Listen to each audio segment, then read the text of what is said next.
Welcome into a very special episode of Double A Baseball. Adam Oppenheim with Alex Hynes here on Tuesday, May 12th, here with the special guest, Austin Platt, Rays broadcast assistant.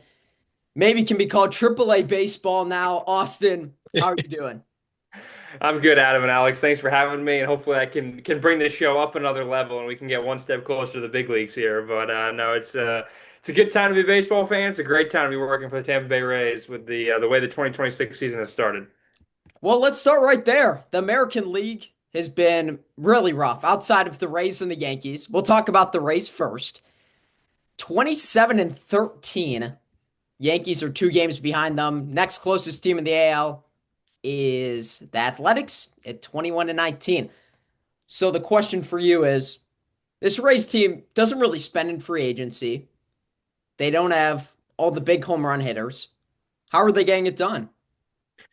It's small ball. This team really resembles what the Rays have been known for really in the last decade, and that's run prevention and defense, and that's really what it is. And they have some really underrated guys, and looking at what they did do in the offseason, they really tried to, get back to the way the Rays were. And last year, this team was completely the opposite. And they got off to a really good start. They were a really good team, kind of at a similar record. In June, they had a really good June last year, but obviously playing at Steinbrenner Field, they were hitting the ball a lot. This year, they don't have the guy who's going to hit, 40 or 50 home runs. Caminero obviously did that last year, but probably isn't going to do that again this year, although he's already on pace for it. But they play small ball. They do the little things right. Their pitching staff is absurd this year. They brought in the right guys. They brought in veterans. They platoon in the outfield. They do all the little things that you kind of, you think, okay, this is what I remember the Rays being like. That's exactly what this team is this year. And it's remarkable. I mean, they haven't blown many teams out, but they're a consistent team. They have the right guys in the clubhouse. It's a very close group from what I've witnessed firsthand. And they have Kyle Snyder, who's arguably the best pitching coach in all of baseball, and the pitching staff is absurd. They went 15 or so games practically, giving up 3 earned runs or less in a row, which had like never happened before. So the bullpen is incredible, and with the way the team started and the outlook was after spring training, this was really never in the cards. And I mean, the fact that all right, we kind of figured okay, if the Rays were in any other division other than the American League East, they could probably contend for a wild card spot. And now it's, oh, the Rays are in the American League. Oh, wait, they are the team to beat right now with their record. So it's kind of completely been flipped upside down, the American League has. But, the Rays finished in fourth place last year, which a lot of people forget.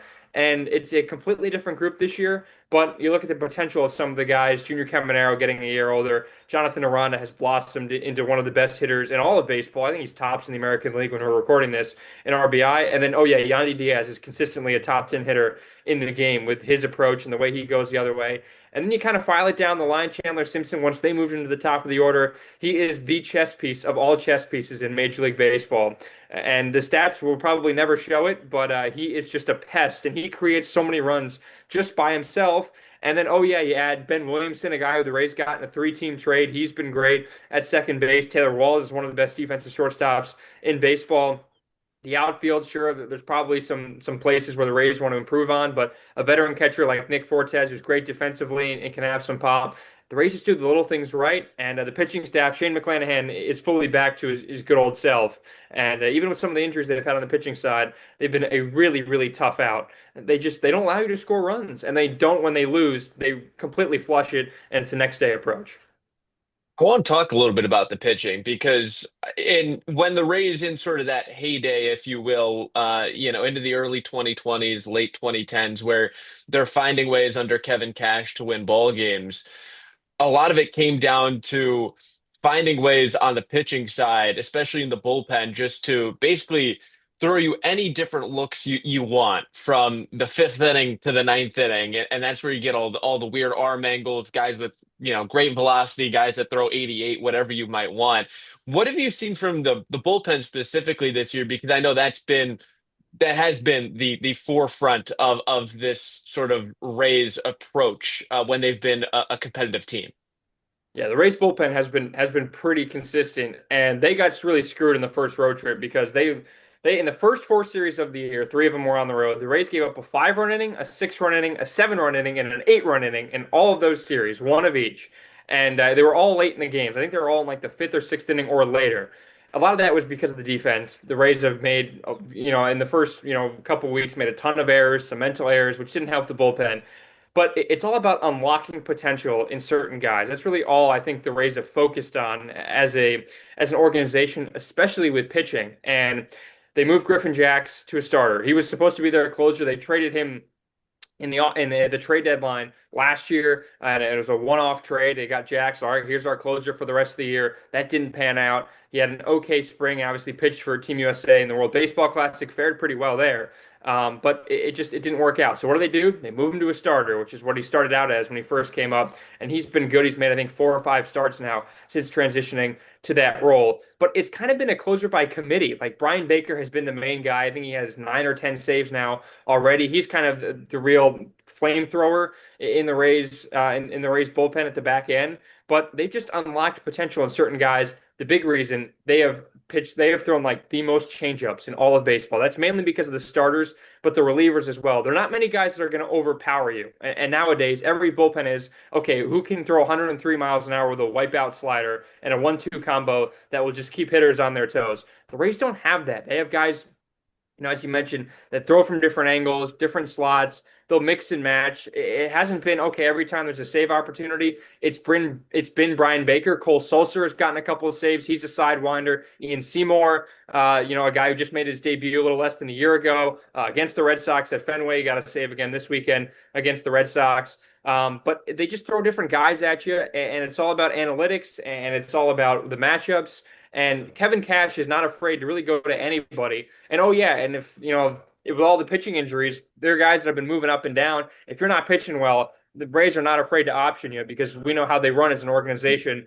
They want, the bang for your buck. And, they spent a little more this offseason compared to usual. And there's some serious conversation about, okay, if the Rays can sustain this for the next month and a half, what are they going to do with the deadline? Would they like a lockdown closer, someone who's more known than a guy like Brian Baker?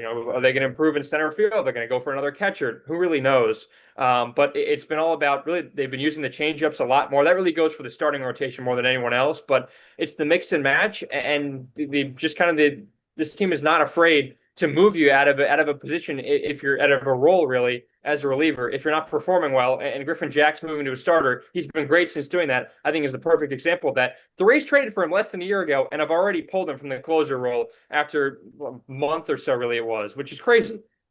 And I want to follow up with that because he's gotten 3 starts in. What have you seen? I don't know how many of those starts were actually at the Trop, but just in general, how has he changed, if anything, from reliever to starter? I think it's honestly the ability to find the strike zone a little bit more. He's got a good pitch mix, doesn't overpower you with anything, but I think with a lot of the Rays relievers and guys who are younger or newer to a role, it's just the ability to pound the strike zone. And Nick Fortes is a very good catcher, very experienced, and someone who knows the ABS and knows the strike zone very well. And I think the ability for everyone just kind of go out there and be loose and just throw strikes. And hey, the Rays defense, every pitcher has said this. They trust the 7 guys behind you to go make a play. So I think it's the ability for him to throw strikes. At the beginning of the year, he had a little trouble with the zone, and then when he was finding the zone, the pitches were, way too hittable. So the ability to get ahead, a lot of these pitchers get ahead. They throw strikes and they keep you off balance, and that's the main thing. I think it's just a mindset shift. All right, it's not the ninth inning, it's not a high leverage situation. Hey, we only need you for 2 or 3 innings here because we got someone behind you who's going to throw 2 or 3 innings as well. So I think it's a mindset change, and it feels like Griffin Jackson said he's just more of himself. Hasn't really, almost times where you're thinking less on the mound is almost better. And he's gone out there and thrown strikes, and even when he, inherits a runner, he's doing well getting out of jams and knowing this team can pitch to contact. And there's not many teams I think nowadays that could say we want to pitch to contact. The Rays are that team because again, they don't have many guys that are going to blow you away with a 100-mile-an-hour fastball at the top of the zone. It's interesting because I think most people would have this team fourth or fifth in the division before the season. Certainly, people would have like the Yankees over them, Blue Jays, probably Red Sox as well. And it's been impressive what they've been able to do. Before we get to talking about the other AL team who's been pretty good this year, the Yankees, I want to ask you about ABS. What have you thought about it? Maybe what you've heard from the players, your personal thoughts? It's a big net positive. Like I think a lot of people, give Rob Manfred a lot of grief for a lot of different things. I know the blackouts is one thing, all the new media rights deal, whatever it may be. But this is a huge feather in his cap in order for this to get done. And I know it's been experimented in the minor leagues. It's been now two spring trainings where it's been implemented and tested, but it's a really good thing. Two challenges, I think, is the right number. That I think maybe will increase to three, maybe in the coming years. But umpires are getting better as well. I think there is a little bit of a okay. I think there still should be like if it's within a certain radius or a certain distance of the strike zone, I think it kind of be like a call stands. Like, all right, if a pitch misses by zero point 0.1 inches, then okay, should we really be overturning that and making a team lose one of their two challenges on a pitch that was that close? And just the way it's been obviously now, it's, when it enters the zone, is it a ball or a strike? It's not, okay, the umpire is standing behind the catcher. What's he seeing as the ball goes into the catcher's glove? That is a big difference. But it's been a net positive. Yandy Diaz has not used a challenge this year, and he is one of the best hitters in baseball and knows the zone better, I think, than anybody else. So there are some guys that are, I think, just sticklers to, I'm just not going to challenge. I don't want to ruin it for my team. But the guys who I think struggled at first with ABS are really starting to figure it out. But it's a net positive. I think there could be some tweaks. Last week, the Blue Jays lost two of their challenges against the Rays in the third inning. One of them missed by less than zero point 0.1 inches. The other missed by zero point 0.2 inches. It was in like back-to-back at-bats. And by a third of an inch combined, the Blue Jays lost both their challenges, which felt a little cruel.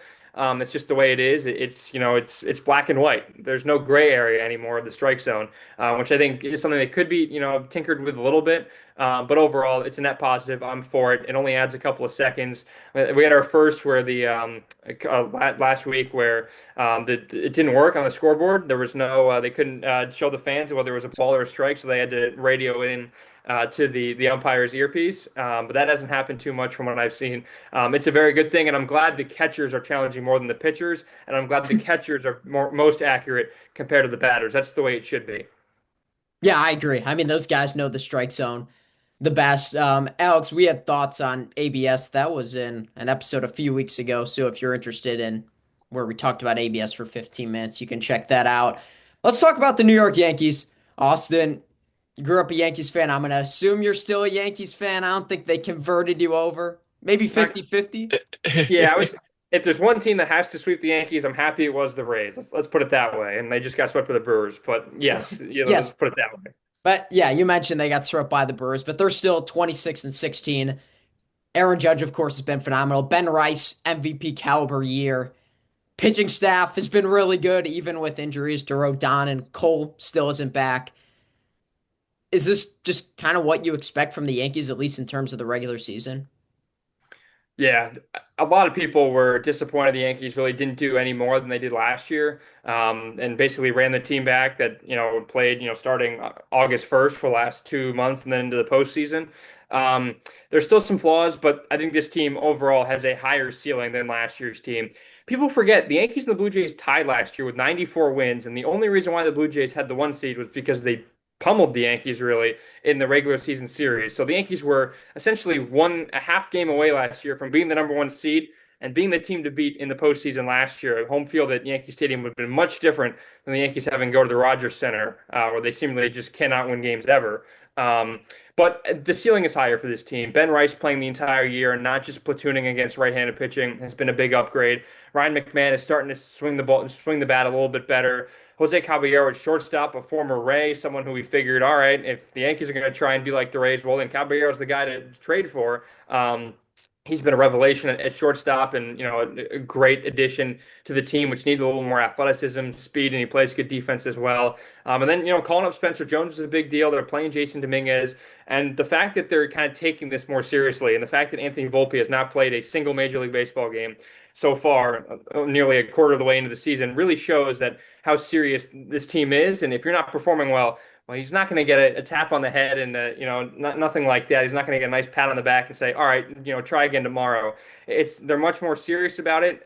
Jason Dominguez obviously started the year in AAA, so they kind of have really realized what the potential of the team, and you don't need the guys who have been in your organization, your system forever to win you baseball games. They're not afraid to pull the plug and go somewhere else. They're much more serious.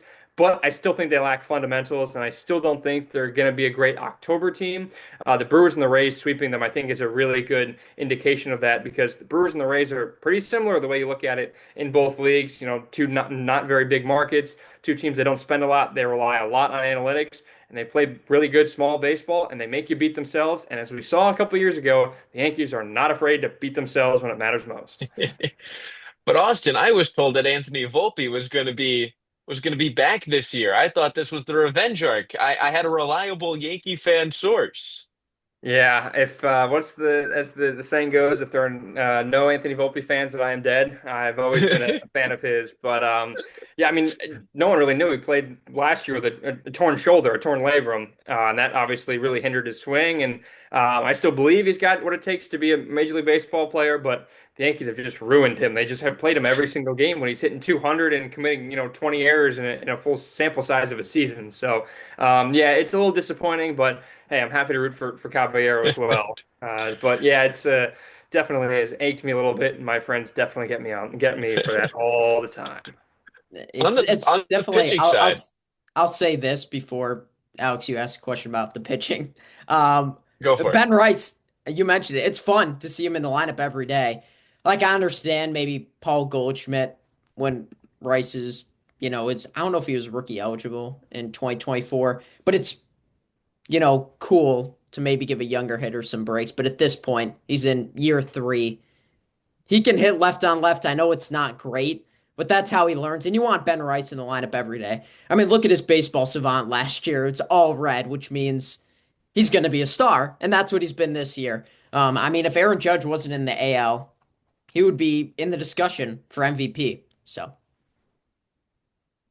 I do want to talk about the pitching, and that's just because, again, with Cole out, with Rodon missing time, I think he's now officially back. But mhm. the rest of that crew were very interesting to me because you've got Cam Schlittler, you've got Will Warren, both of whom were rookies last year, both of whom had pretty solid seasons, and then Schlittler in the playoffs, and then you got Ryan Weathers as well, who I think was a guy that was really just struggling to find it between San Diego and Miami, and he got the runway, but just didn't really have enough sort of time to figure it out. That feels like it's coming into the season, you could have had concerns. I think now it's starting to look like that's not a terrible, back end of your rotation, especially when you get Cole back and you've got three guys at the top. Yeah, it's really seven guys for five spots, I think, on the pitching side when Cole does return. And let's not forget, Clark Schmidt is also someone who's they're not supposed to get back until the second half of the year around the trade deadline. So it feels like someone's going to be the odd man out. I think it might be Will Warren just based on youth. They optioned Luis Heel to AAA, who has really struggled with command, seemingly not against the Red Sox, but against everyone else. He struggles finding the strike zone at times, and he's always had high pitch counts, but. I mean, Matt Blake is, I mean, it's nice because I work for a team that has an incredible pitching coach in Kyle Snyder, who everyone raves about. And then the last couple of years, everyone has raved about Matt Blake as well. And Luke Weaver was, I think, the best source of that, where he was not a starter. He could basically give out home runs left and right and turn into a great closer for the Yankees in the 2024 postseason. But his ability to unlock potential in Cam Schlittler has been incredible. And Schlittler has incredible stuff. And people are saying, well, in game one of a playoff series, who do you get to give the ball to? Max Fried has been pretty good. I know he got hit a little bit in his last start, as either in Milwaukee or the series before. But it's like the Yankees have like true aces when Garrett Cole comes back. And then that doesn't even include Carlos Rodon, who we saw it last year at times was the best Yankee pitcher. So, I mean, the Yankees legitimately have a case where four different guys could be a number one starter on other teams. So, and then you kind of, who cares who pitches in the five spot?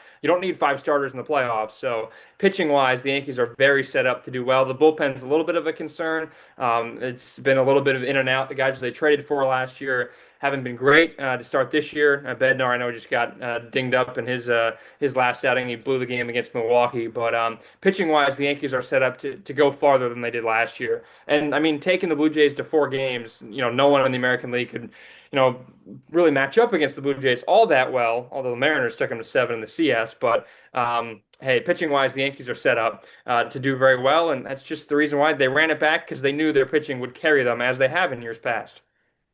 And Garrett Cole, I think, is going to be back in the next 2 to 3 weeks, maybe. I saw something about maybe two more rehab starts. Yeah, So around I June mean, 1. yeah, they're really stacked. It's been impressive. I'm like every Yankee starter is going like 6 or 7 innings, allowing 1 or 2 earned runs, which is good enough for the Yankees offense that is gonna launch home runs. Let's talk about some other teams in the AL. I'll kind of open it up at first. Actually, let's talk about Tarek Skubal, the injury. Um, what'd you think of that initial timeline? Alex, will go to you first. Well, I think it was both surprising and I think we're still waiting to actually know what the deal is Right. because to be honest, there really hasn't been a real reliable timeline that's been given out. I mean, John Heyman was the first, but he has some history with Scott Boras, Scubal's agent, and Scott Boras himself Yeah. has spoken to the media within the last few days, and he claims that it's just a little blip, but he's also trying to get his guy, hundreds of millions of dollars in 6 months. So, um, I think from what I've heard from just like looking around, it seems like this is something the loose bodies in the elbow tends to be like a 2 month kind of thing. It's not going to end his season, but that means he's not going to win the Cy Young this year. There's no amount of innings he could throw that can do enough, and it's sort of that Jacob deGrom issue from the late 2010s where it was, my goodness, he is the best pitcher on the planet, but man, this one injury is going to rob us of a chance for him to go three in a row for the first time since I think it was Pedro. Yeah, and this is kind of why everyone's like, well, you didn't pitch in the World Baseball Classic all that long because this is what you were worried about. I know that obviously ruffled some feathers, but yeah, you always worry about someone who goes out and makes the amount of starts that Skubal has every year, and just the amount of tension that the elbow gets. And thankfully, it's nothing more than that. But the Tigers pitching staff has really struggled, and Verlander was never someone they brought in to be an ace, but he was a feel-good story. He's out. Framber Valdez is a disaster for multiple reasons. He's got an ERA of 4.5. I like Casey Mize having a good year. He's got a sub 3 ERA. And then Jack Flaherty hasn't been great either. He hasn't been good the last couple of seasons for the Tigers, and he's got an ERA of 5.5. So they have struggled, and seemingly the back half of the bullpen has done well. I really like. They brought in Kyle Finnegan, then Kenley Jansen as well. He's been all right. He's just, I think, got 12 saves, but he's got an ERA of like 5 or something. Yeah. So it's a hit and miss game for the Tigers bullpen right now. And we know the pitching staff is what always has carried that team the last couple of years, and who knows if they have enough offense to overcome that. But it's the AL Central. That's the good thing. You don't have to be great in order to make the playoffs. You just got to beat out the Guardians, who they're kind of similar teams. We know how they matched up last year in the playoffs. Always a fun, low-scoring series, but you just kind of hope you can tread water for now, and you can make some moves at the deadline as the Tigers have in years past. And it just doesn't look like that. I mean, that offense has been, I mean, it's been better than I've thought in spots. I mean, Riley Green is having a good year. Kevin McGonigal, I thought he was going to be the best hitter in that lineup, and he has been right there with Yeah. a guy like Riley Green. But, you're getting league average performances out of Torkelson. Dylan Dingler's been, right about league average. You're kind of getting enough, but when the pitching is in the spot it's at, as you mentioned, Austin, you can't be just playing solid baseball. You have to play exceptional baseball, and it just doesn't feel like they've got the depth pitching wise to push through, even with their ability under AJ Hinch to just throw, some openers out there, bullpen games. I know, I'm trying to remember the name of the lefty that they've thrown, Tyler Holton, who Oh, had a good year yeah. last year, who was basically an opener slash follower extraordinaire. Um, but when your best pitcher is hurt, Framber is not what he was supposed to be. Flaherty is not what he was supposed to be. And Casey Mize also has had injury issues. I mean, you're relying basically on Cater Montero and whoever you can call it from AAA, and the depth there just isn't reliable enough, at least in terms of the floor. The ceiling, they have some prospects, but you really don't want to be putting them into this position to say, hey, you got to go out there and be the guy, not just a contributor. Let's Yeah, stick in the AL Central. I want to talk about the White Sox. I think Alex, we were both pretty high on them before the year. I said Murakami was going to win Rookie of the Year. Um, Not a I betting said he was going man, to but I strike out 230 times. yes, I mean the strikeout numbers were inevitably going to be there. The home run numbers have been terrific. He's been right there at Judge every step of the way in terms of that. The rest of the lineup for the White Sox has been just great. Miguel Vargas has had a terrific year. I don't know how many people were expecting that. Chase Mydroff has been all right. Sam Antonacci, people mostly know him from the World Baseball Classic, but debuted this season. He had an inside the park home run too. That was one of our oh no worst plays when Gurriel did not go after the ball. And then Davis Martin on the pitching side. I mean that was out of nowhere. I mean, it's amazing that he's been able to do this. I mean, they had such a random grouping of pitchers last year, because it was like him, Sean Burke, and a couple of other guys, and it was just, who are these guys that have just decided to be tossed out there every 5 days? But I mean, they've gotten real. I mean, he's been great, obviously, but I mean, you've got good performances from Burke and Eric Fetty as well, a guy that I think once he got to the Cardinals, I think the luster was expected to wear off, but he's back and he's pitching to a sub 4 ERA. And I mean, even a guy like Anthony Kay is just holding it down, coming back over from overseas. And then their big prospect Noah Schultz making his debut a few starts ago. Hey, I was there at the debut. It was electric, man. Couldn't Guaranteed rate field was never bumping like that. Austin, who do you have?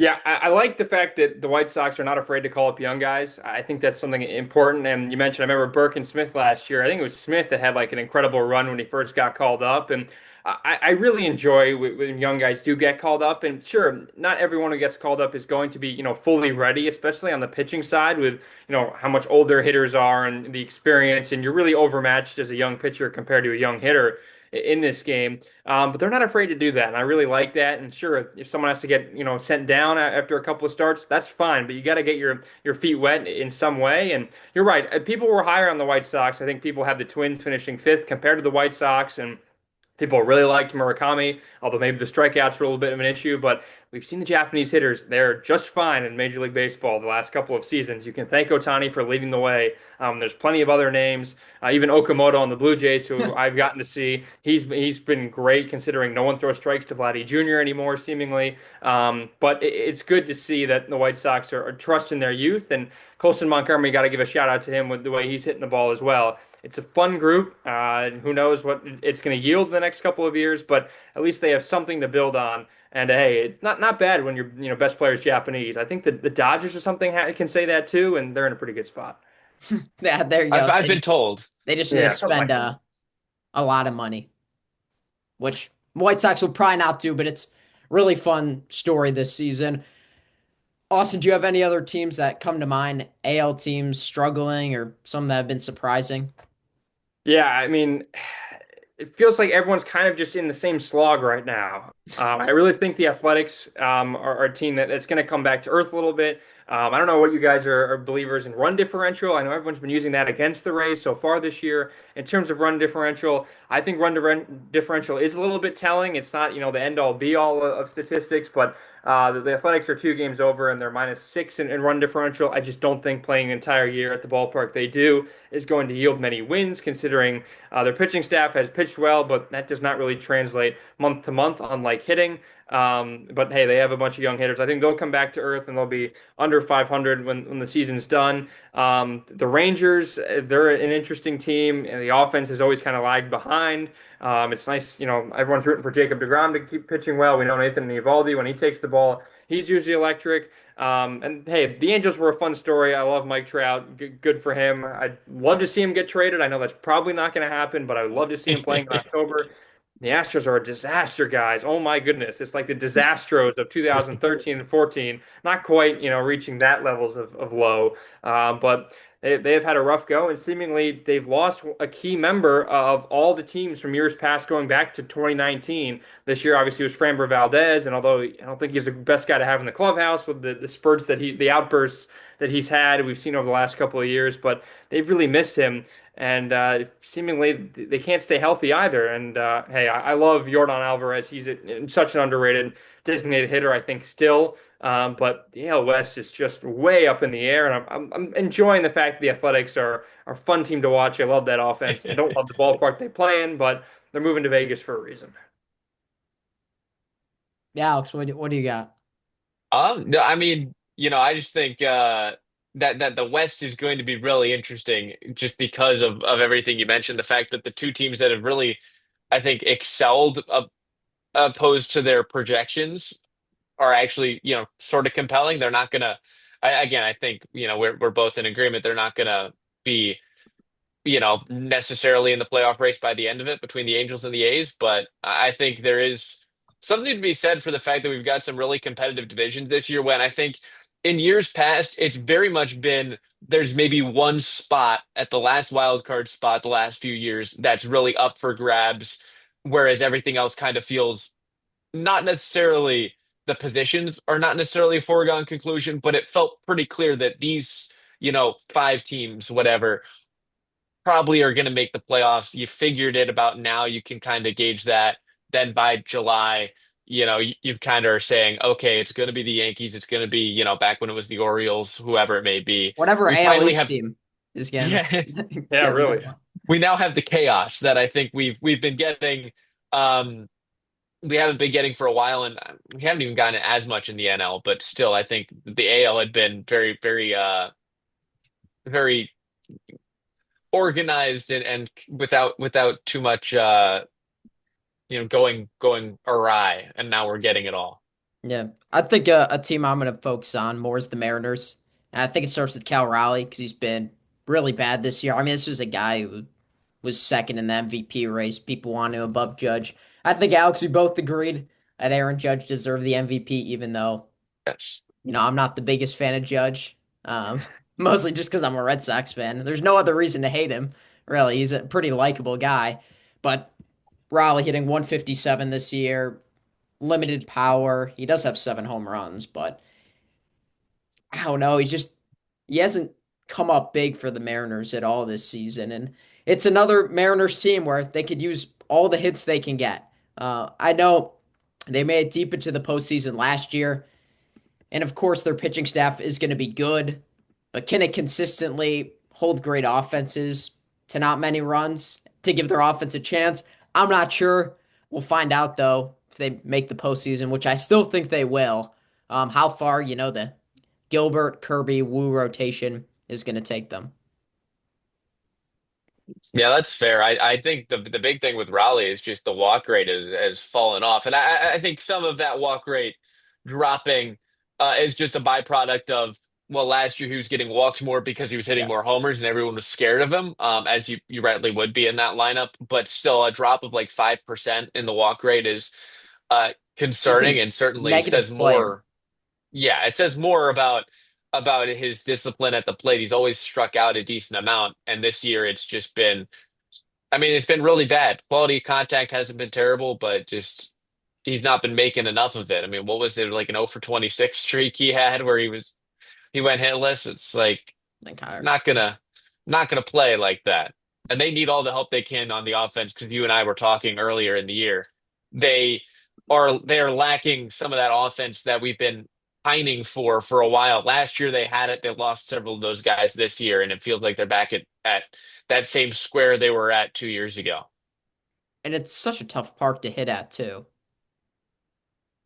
So, Yeah, that doesn't make it easy whatsoever. Yeah, it's just the fact that hitting catchers don't there aren't many of them, and seemingly there aren't many that are consistent for a 4 or 5 year period where, I'm not saying you hit 60 home runs, but even a catcher that hits 30 or 40 home runs, consistently anywhere in the 25 to 30 range is you just don't see it because of the amount of innings you put on your body and the mental wear and tear and with how good the pitching staff is, and how young those guys are.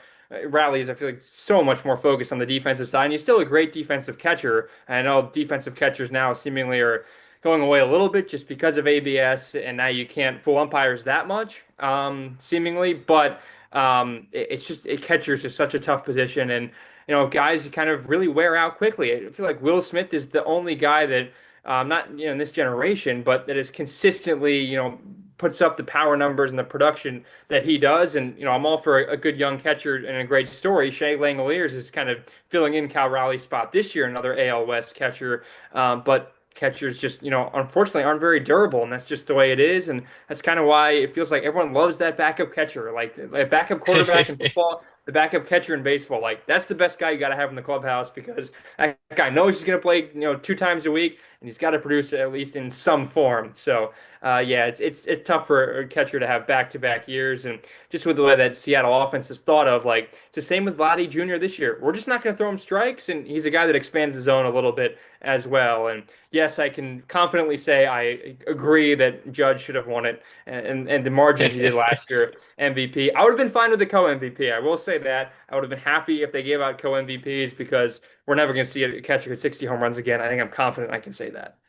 Speaking of catchers who can't hit, let's move on to Patrick Bailey.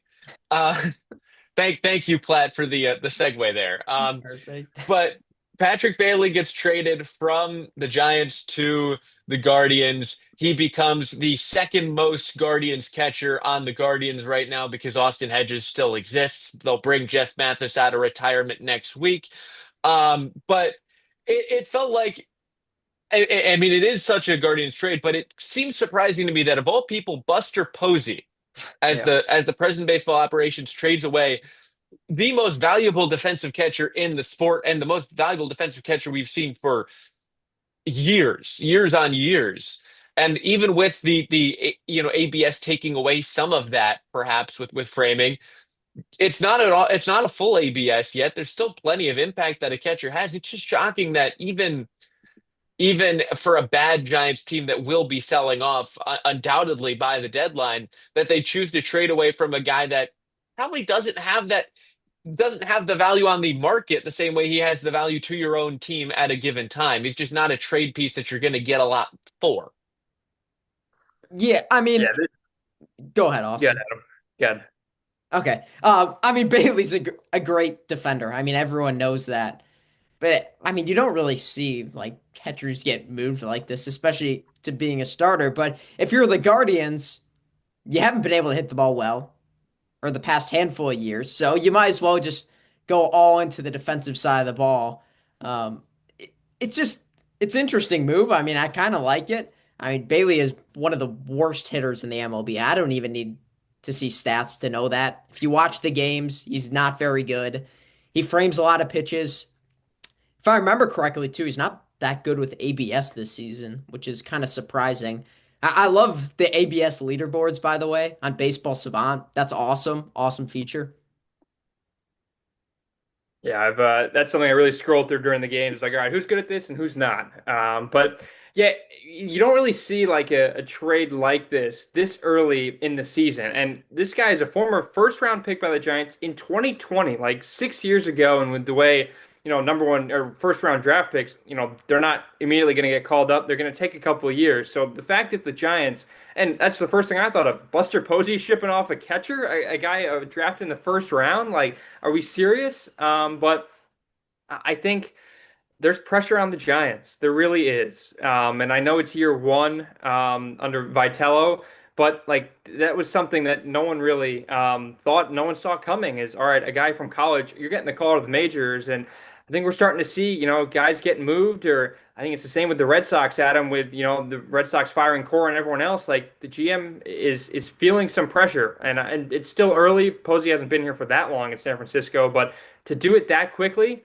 that's a little bit of a red flag there. But the Guardians, it's an okay move. They give up a first round pick and some reliever, some lefty in the minors, I think. But we'll see how it pans out. It's very early though for a catcher to get shipped. It's been 6 weeks of the season, 6, 7 weeks. Really is. So now let's switch over to the NL side. Let's talk about the NL Central. I'll ask you first, Austin, what stands out to you about this division that every team is 3 games or more over 500? Yeah, what stands out is that these would be all like five of the best 7 teams in the American League if the NL Central was the AL Central. That's just the way it's been so far. And fittingly, the Rays played the entire have played the entirety of the NL Central already, which is crazy. By like May 2nd, the Rays were done with the National League Central. This has been a really wonky division. And I think when you look at this division, I think the clock coming into the year, the clock was running out on some of these teams. The Pirates, obviously, with Paul Skeens, and we know the Pirates are a team that's seemingly in a mid-sized to bigger market, but they've never spent, and it feels like all right, the time is running out before Skeens becomes a free agent or trade talks begin or whatnot. And even with the Cardinals, I think another team, a lot of people really thought, all right, is Jordan Walker like their franchise player or not? And he has proved that he can be that guy. And there been a variety of players that have really stepped up in this division. Even the Reds, who, yes, snuck into the playoffs last year, people forget that they were the team that just, walked through the open door that the Mets left them into the National League playoff picture last year. But they have a fun team as well. They can hit it at times. And there's some really good stars on, it feels like, all these teams that are really carrying. And the Cubs are definitely the team to beat. I think the Cubs are maybe the team that is at times best fit to take down the Dodgers in the National League. The Braves are certainly in that conversation as well. But it's been a fun division, and I'm glad the Pirates are winning. That's good for baseball when the Pirates are better. I know Pirates fans, I think of any fan base, maybe in the professional for sports, like Pirates fans, like have it the worst. Like they have a big fan base, they have a great ballpark, a great setup, and their team just stinks every year. But it's a fun division. The Brewers are always just kind of this is Brewers baseball. They just swept the Yankees. They play small ball. They do the little things right. And people thought after Craig Counsell went to the Cubs, the Brewers would kind of teeter off. That's not the case. Like some other teams that have been kind of losing pieces over the years. And then there's I think that's all five teams right there. Everyone's 3 games over 500. What a fun division it is. And seemingly it's been the NL East that's kind of been fighting for the wild card spots the last couple of years, but now it feels like maybe it's the NL Central that sneaks 2 teams in. I know the Padres and the Dodgers are definitely one of those teams going to get the first wild card probably, but could see 2 NL Central teams in the postseason. I love it. I think it's just fantastic what the pitching staff for the Pirates has done this year because obviously yes, Paul Skeens, but the way that they've managed to handle that starting rotation is phenomenal. And I mean, you've got Braxton Ashcraft, who I think has been so unheralded for this team. He's got a 2.77 ERA, and I can't find the stat right now, but he was had the third best ERA in his first, I think, 16 career games or career starts, whatever it may be, and trailing Paul Skeens and someone else. So he's been in great company with how he started his career. Mitch Keller is finally finding something, Yeah. which we've been waiting ages for. But better now than never at all. And even Bubba Chandler's been, holding it down. I think it's better for him that there's less pressure than there was when he was the, secondary guy behind Skeens in terms of the prospect lists. And yeah, I'm curious when, Jared Jones comes back. He had that great start to the year, either last year or the year before. So the pitching, I think, is there, and it's just a question of whether they can put together enough with the bats. Given that, I think there's some wonkiness there. I mean, Marcell Ozuna's been dismal. Are you trusting Spencer Horwitz, Brandon Lau to sustain a full season, former Ray? And then like the young guys, Connor Griffin, Nick Gonzalez, and even I guess he's not really young anymore, O'Neal Cruz. Can they finally, can they put together consistently above average offensive displays to where um, this becomes a top run scoring offense, which it can, I think, if things go right. It's just we need proof of concept. The team I want to focus on is Milwaukee. So I know the Cubs have just been catching a whole lot of wins, especially at home. It's been impressive. But what the Brewers have been able to do without like a starter who has a ton of MLB experience, it's been impressive. Mizorowski, I guess that's the worst he'll be last year when he's walking batters. Now he's going to strike out like 10 every time he goes out. I mean, against the Yankees, I think he threw the first like 13 pitches at 103 or higher. Like, what are we doing? That is Heck of a matchup absolute. with Spencer Jones. I just want to point out. Yeah, of Yeah, course, hydrogen Spencer bomb Jones. versus coughing baby. Yep. Yeah, yeah. I mean, Kyle Harrison's been good this year for them, and that was a guy the Red Sox didn't even want for their team. They could use that guy. Logan Henderson, he's very young. Chad Patrick, very young. Purdue Northwest guy, by the way. Um, it was a There we little go. fun fact there. But There we go. Milwaukee's just kind of hanging in there, even though they don't have the great bats. Jackson Chourio was out for the first few weeks of the season. He's now back. Um, Bryce Terang has been one of the best second basemen in baseball. I think it's him and Nico Horner, right near the top. And then they just kind of have some other guys mixed in there. I'm still not a big fan of the bottom of their lineup. Luis Rengifo, David Hamilton, Garrett Mitchell. Those aren't really reliable bats, but as we saw last year and with the Blue Jays have a little bit more power, but you can play small ball and win in the playoffs, and obviously the Rays are showing it right now. I just want to talk about the second baseman in this division because I think it's ridiculous what's going on. You look at the top five second baseman by F4 in all of baseball, not just the National League, in all of baseball. Bryce Terang, Brandon Lau, Nico Horner are the top three, and after Xavier Edwards, JJ Weatherholt is fifth. The only one not in that list is 22nd on the list and right at average Matt McClain. But you've got such good play at second base, a position where there's historically not a lot of depth. There's not a lot of top end talent. You really have to be one of the top three to be really considered a good general player. And there are some fantastic guys in this division. It's just ridiculous, and they do it all in different ways. Horner's, defense first, contact bat. To some extent, Terang does that with maybe a little bit more pop, and then Brandon Lau is just the bopper at second base, hits Yeah. tanks. Glove it has a hole in the middle of it, but he can, hit you 30 bombs if in a given season. And Weatherholt's the young kid that he's playing well, and we're excited to see what he blossoms into. Yeah, the defense for the Pirates, the Pirates and the A's, I think, were the two teams that this year, one in each league, that people are like, all right, we can buy some stock into this team, going into the year. But the problem was the Pirates defense has always been horrendous. That they were Yeah. like the worst team last year by far in errors. And yes, they buttoned a little bit of that up I mean, not some of it seemingly, but not a ton. They're still not great defensively. And when O'Neal Cruz at times is making boneheaded plays in the outfield, that's just never a good look for the rest of the team. But they have really surprised, I think, a lot of people. And it's nice to have a position in this division in every team that's like these guys are really standing out, and no one expected Brandon Lau to do this, and everyone feels great in the Rays organization. Like we love to see a former Ray do well, and with a young team that kind of needed a little bit more of a veteran presence. I think at times O'Neal Cruz, feel like he'd be out of it or look like he was somewhere else in the outfield. But it's a fun division, and the Pirates I think are the one team, maybe in the National League, that I kind of want to keep my eye on for the rest of the year. Like, all right, what's management going to do? Are they going to do anything at the deadline?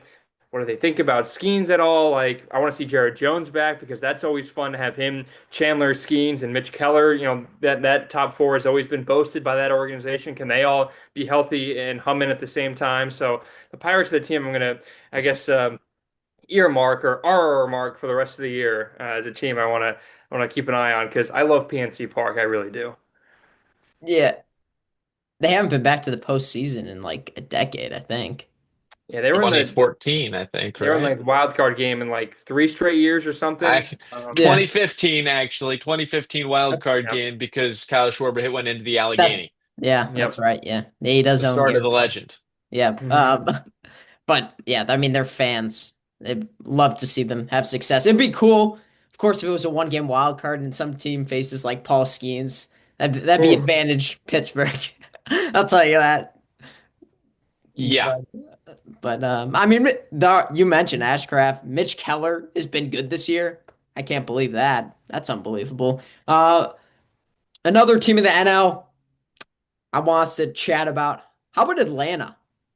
Matt Olson, huge season. Ronald Acuna's been injured too the past 2 to 3 weeks, and they've been on fire. Obviously, it helps when the Phillies, fire their manager because they haven't been doing well. The Mets have been absolutely horrendous, but still, the Braves have played well this year. Yeah, the Braves were always that team, and they've been hit by the injury bug, so many times last couple of years. I mean, the year they won the World Series, there was no Ronald Acuna Jr., which I think somehow people still forget about, and Spencer Strider was hurt. Acuna at times can't stay on the field. They've always had just issues, but this is a team that a couple of years ago, and give credit to ownership, really, honed in on the guys that they wanted, and they signed most of them to extensions very early on, and some of them they got for, pretty good deals. Obviously, they spent on Acuna, and they needed to, really cash out when they needed to and open up the checkbooks. But this is a really good ownership that recognized the talent they had early, signed them all early, and most of their team is locked up through the next couple of years or so, seemingly to the end of the decade. But they have done a really good job this year. Matt Olson, I think, still might be the most like one of the most underrated players in baseball. He's like only like a third of the way to Cal Ripken's like consecutive game streak because that's just how much Cal played, and he is the true Iron Man. But Matt Olson, I think, might be one of the best, still most underrated players in baseball for how consistent he is. He's got such a smooth level of swing. He picks it at first base. And everyone else kind of filed into place. Like Michael Harris the second, we know he had a great rookie year, hit the sophomore slump. He's back. He's hitting 313. Albies is doing his thing. Drake Baldwin.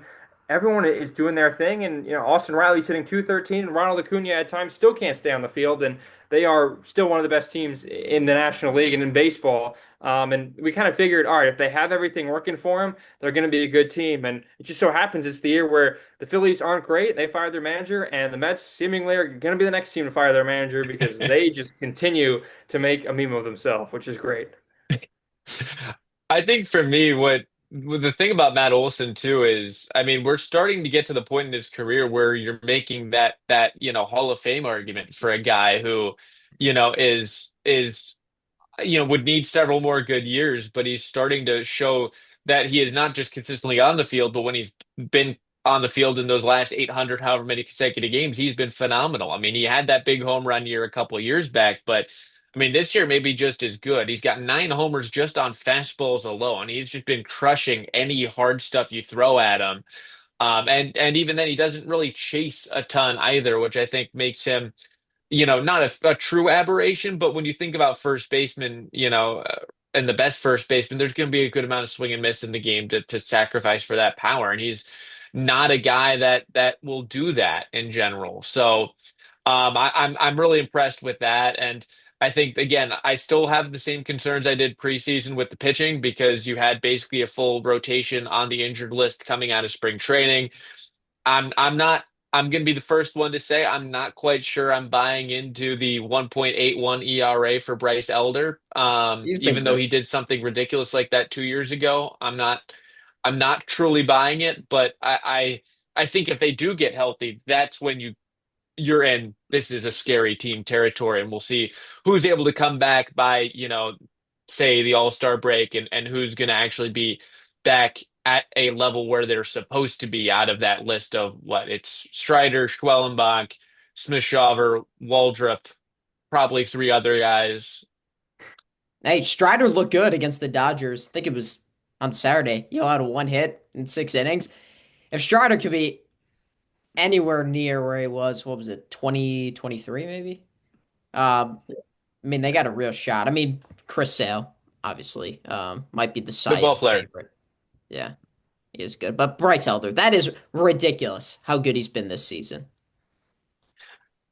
And actually, Even Martin Perez, a guy who we saw glimpses of with the White Yeah. Sox, like they are the Braves are a really good team at scouting out talent and finding the guys who they want. And Sale's been, gosh, what a revelation he's been. Sorry, Adam, we're just kind of just poking fun at you on this show with the Red Yeah. Sox, but I that's mean, what it's like happens. bad. Yeah. I mean, the guy they got from Vaughn Grissom is starring on the Angels, I think. So, of That's course, true. he's been better than Trevor Story, the guy they paid all those millions to. But any other NL teams we want to hit on before we wrap it up? just maybe a quick poke at the Reds here because I mean they've been, I think, I mean, Austin, you touched on them, but such a weird team. They are the team that is outplaying their Pythagorean win-loss by the most, one above the Rays. And it's just such an interesting group of guys under, Tito Francona, eh, and not truly old school manager, but an older school manager for a group of really young players overall. I mean, I don't know exactly what the average age looks like around the league, but it's got to be one of the younger For sure. teams, on the full 26 man roster. And Ellie is putting up the season that we want to see from Ellie De La Cruz. I think there will be questions about who else around him can perform because outside of Sal Stewart, the guy that I think is going to be a top three rookie of the year finalist comfortably, there's not been a lot. Matt McClain, Cabrian Hayes has been basically one of the worst offensive performers we've seen, and it just is not necessarily comfortable there. But the pitching has been doing enough, and you got to consider Hunter Green's coming back in a couple months. And if they're still in this spot when Hunter Green comes back, then you're talking about a team that can really push forward because they've gotten enough out of Chase Burns, Andrew Abbott, Brady Singer, Rhett Lauder haven't been all that great. They've been fine, but when you put an actual big gun at the top of that rotation, and see maybe if Lodolo comes back healthy, then you can start filing guys in ahead in that rotation, and then you've got a team that can provide trouble to anybody. Yeah, there's another team that could use a catcher. Tyler Stevenson, when he was, one of the better catchers in baseball, he's lost it. They have absolutely zero production out of that position. And then you look at the back half of the bullpen. I know Pagan's been, he obviously, Yeah. blew out his hamstring, it looked like. So that was an ugly, ugly injury. And another team that I think could use some help in the back half of the bullpen. So obviously the clock is not running out. This is still a very young team. I'm high on Matt McClain. I think he's going to be a good player. And we know what Ellie De La Cruz can do. And the Reds always seemingly like every other year have like some rookie that blossoms out of nowhere and it's like the greatest hitter ever. Like it happened to Reese Hynes in 2024 when first came up or when he was first with the Reds. He was great. There's another guy who I'm missing in like of August of like 22 had like an unbelievable like 2 week stretch. The Reds always just have this. They just have like I don't want to say flashes in the pan at all, but these young guys that come up and just rake. I don't know what it is, but looking, I want to see what they do at the deadline and see what if Francona has any input on what the Reds do because for a team that obviously was great in the mid 2010s, like. Are they trying to get the fan base fully back into thinking this team is good, or is this a team that gets in the playoffs, people forget about, and they never sniff the postseason again? Don't It's like the remind me Rockies. about 2019 Aristides Aquino. That's who it was. Okay, I was off on the years, but yes, he was the He guy. he also had a good Oh, 2022, by the way, but Okay. don't remind me he hit 8 homers in like 2 weeks against the Cubs that year. Yes. that's right. Yes. Yeah. I was trying to think of his name because I used to collect sports cards a lot and I pulled the autograph of him and I'm like, I'm just gonna sell this right away. And I sold it. I forgot for how much it was, but clearly, More than you're selling it for now, I yes, I'm would sure you could guess. you might be able to find it on a Where sidewalk. where is Well, he? Oh, he's playing in Mexico right I was now. gonna He's say, isn't playing in he? Oaxaca. do those cards Yeah. go for anything by any chance? Let's find That out. card's long gone, but whoever Yeah. bought it for, I'm guessing it was a I decent hope amount, it's a Reds fan. at least at that time. Yeah, eh. Can find it for cheap now if you're interested. Any other teams you want to cover that we didn't touch on? No, we're going on maybe an hour. So,